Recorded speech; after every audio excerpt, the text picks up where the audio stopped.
շատ կարևոր է արձանագրել, թե ինչով է տարբերվում երրորդ հանրապետությունը չորրորդ հանրապետությունից։ Տարբերությունը առանցքային հետևյալն է, որ ըստ էության երրորդ հանրապետությունը ստեղծվել է, հիմնադրվել է հենց առաջին օրից կոնֆլիկտի տրամաբանությամբ, հակամարտության տրամաբանությամբ, չորրորդ հանրապետությունը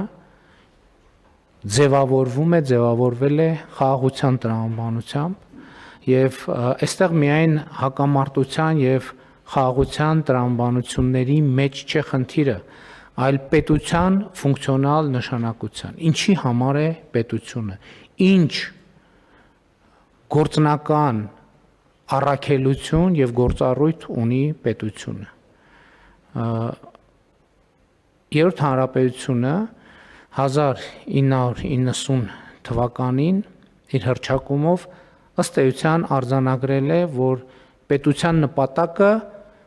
պայմանական ասած պատմական արդարության վերականգնումն է։ Եվ սրանից բխել են նաև որոշակի գործողություններ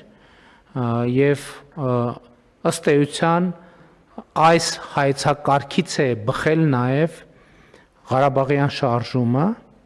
եւ Ղարաբաղյան շարժումը այդ հայեցակարգի գործնական իրագործման ուղղություններից մեկն է եղել։ Ես այս խնդրին իհարկե կանդրադառնամ ավելի մանրամասն, միևնույն ժամանակ ընդունելով, որ ավագ եւ միջին սերնդի առանց բացառության բոլոր քաղաքական գործիչները սերում են, ծագում են հենց Ղարաբաղյան շարժումից։ Սա շատ կարևոր արձանագրում է։